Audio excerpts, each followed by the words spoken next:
I'm delighted to have three very special guests on today. I'd like if you could maybe share your perspectives on the whole insider threat landscape with us. One avenue that I personally find very interesting, because we are more focused on the technical side of things, is supply chain attacks using trusted software vendors. And we've seen a huge uptick of that over the past few years. Probably everybody is aware of the Sunburst campaign that exploited the SolarWinds supply chain. We're seeing something similar right now with a product called MOVEit, which probably some of you will have done some cleanup in your own environments by now.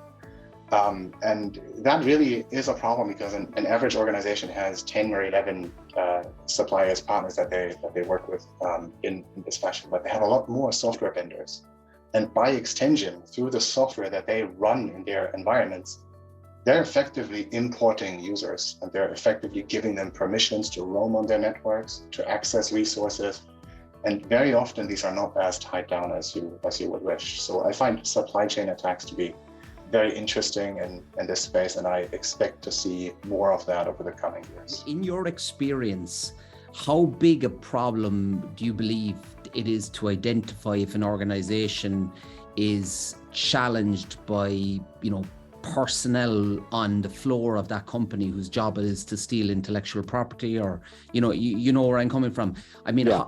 How are organizations equipped to identify that? And obviously there's different verticals, right? Maybe defense industrial base or high value IP manufacturing. I'm interested in your perspective on that.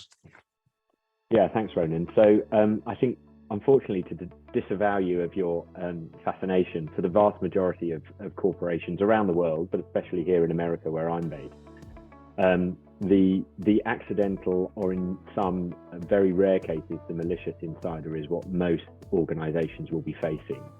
The sort of the pinnacle of the iceberg, the very, very sophisticated state-sponsored insider threat, is really only going to occur and impact a very, very small number of organizations.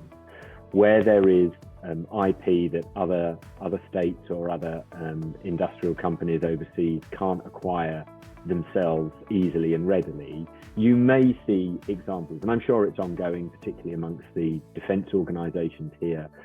And I think the reality is that it is incredibly difficult to detect when somebody actively wants to conduct industrial espionage on an organization. And I know we'll come on and talk about this later, but it will inevitably be human error that catches that person out. It will be something that individual does that gives away that their intentions are not aligned with the organization's mission. So Mark, if I were to talk to you about insider threat and talk to you about data and IP, can you share maybe your perspectives on that and align it to the insider threat piece that we're talking about? Yeah, so it's very difficult, if not impossible, to mitigate or completely insulate yourself from data leakage or data being stolen. And sometimes the task at hand can be so large that organizations don't know where to start, or mightn't even start. It becomes very overwhelming before it happens, unwind when it does happen. You see a lot of organizations now using or coming to kind of a maturity model, which is what the CMMC regulations are. It's different layers of maturity around your security, but they're also taking a risk-based approach to the data, right? So you can lock down the data, you can get to what they call zero trust, so which is put a very steel ring with trust and verify for each piece of data. But practically that's very difficult, because there's lots of information you'll have in your organization that needs to be shared and needs to run the business seamlessly. So what organizations are starting to do is to really focus and identify the most risky data. Can you talk to me about SentinelOne and your view on MOVEit and what it is you do, to help organizations who find themselves when they have high exposure to that?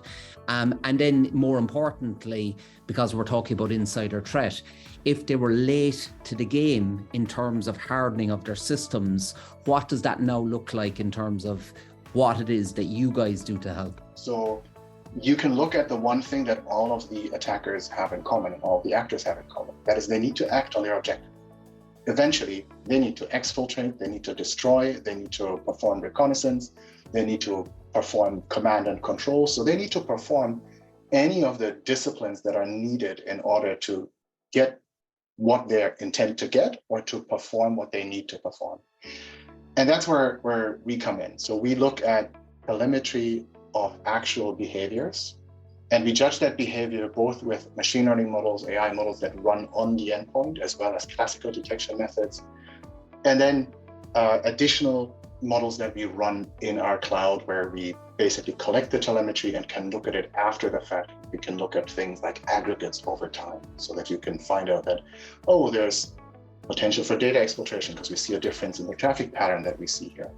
Could you share with us your view on how an organization looks at this from a behavioral standpoint? Because it is a really complex problem to get users and stakeholders bought into a framework. I think putting it into the human context is a really powerful argument. So the first argument I always make when educating people or when seeking budgetary input for an insider threat program is to highlight the reality that at some point, if you're talking about a malicious insider, at some point, an individual's interests and the organized interests are going to diverge. And there are many, many reasons why that may occur.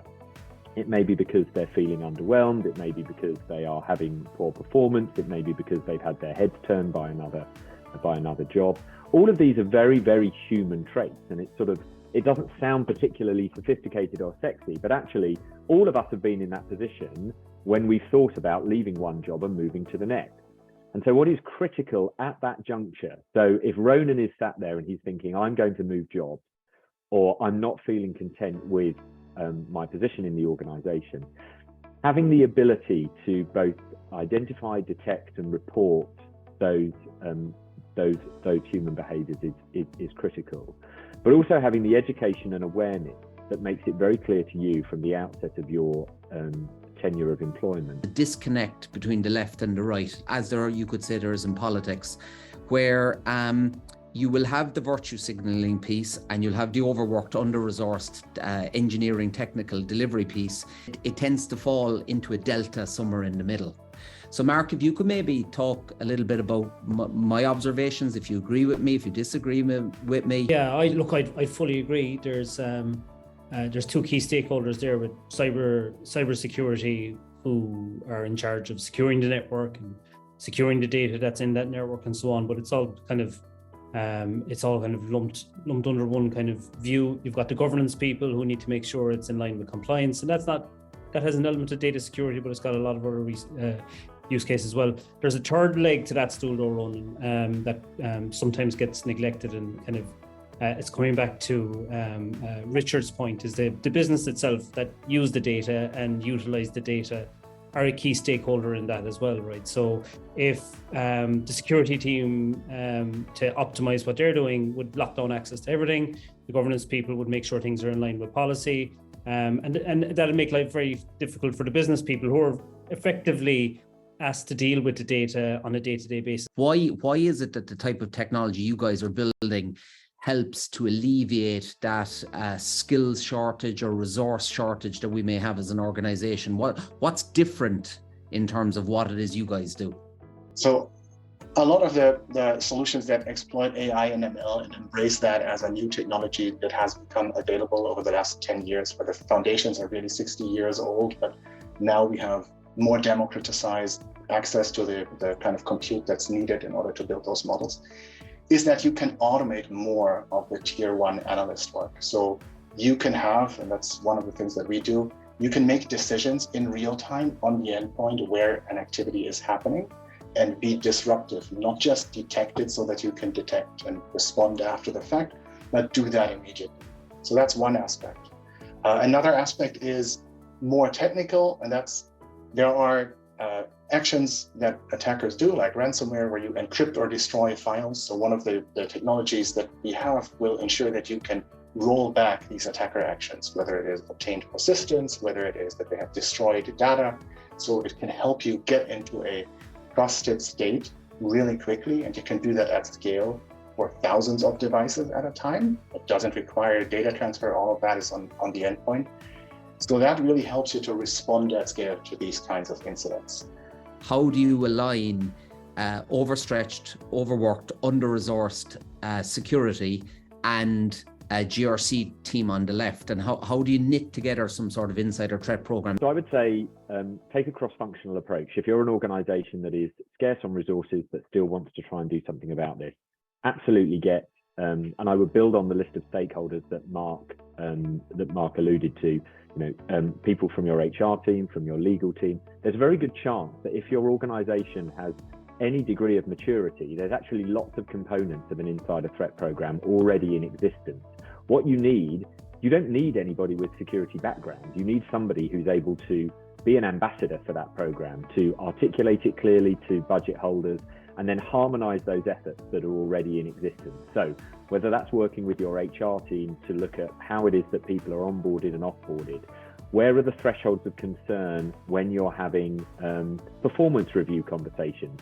If someone is displaying behaviors that causes the organization concern, is there a mechanism for those to be escalated to a cross-functional group to look at that can then task out scarce resource from your cyber team, perhaps to include some enhanced monitoring, perhaps to put them under on a watch list for a period of time? But it really does come back to taking a cross-functional effort, because I'm convinced, having seen it in the real world, actually there's a significant amount of program components already in existence in most organizations. It's about finding an effective way of bringing those together. How do you handle situations where there is a conflict between security best practice and compliance requirements? So I understand the question as more like when there's a mismatch between what you should be doing, what's right from a security perspective, and what the compliance audit demands. I can give a practical example. In the space of anti-malware, which is not a super exciting space, but in that space, we've seen a change in the detection methods going more towards AI and ML and evaluating code before it executes, versus doing pattern matching that requires weekly or daily signature updates. And everyone's probably familiar with that. But there's a lot of compliance regulation. There's PCI DSS that require that you do a regular full scan to accommodate new signatures so that you can detect the latest threats. So if you were following that and using signature-based scans, you would effectively be lowering your security posture, not really what you intend to do. And what has worked for me is talking to the auditor, explaining it and discussing it and getting to a solution. We can still do weekly scans, but we're not going to adopt signatures because that would mean compromising on security. Maybe talk about how you're delivering AI and ML to customers from a data perspective, but also what risks you see with the adoption of this technology on a wholesale basis. To strike that proper balance between optimizing your efficiency and at the same time really securing what's important to you, you have to understand what's going there in the first place. So the extreme approach is ban the access to large language models and generative AI. The other extreme, you have open access. What we're doing is we're kind of sitting in the middle. So we're using what we call narrow models that can operate quite effectively and efficiently, that don't need to solve or understand all of the text, but need to be able to identify what's there and can stop that information leaking out of the organization. Or in some cases, where it's information that has yet to have a decision around what the policy is, create alerts and an understanding of what's going there. So you're effectively using very specific focused AI, or that's what we're doing, to stop the egress of information to ChatGPT. And if that's done, again, keeping all the stakeholders in mind with a good understanding of the data, that's quite possible. Thank you so much for your time and have a great day.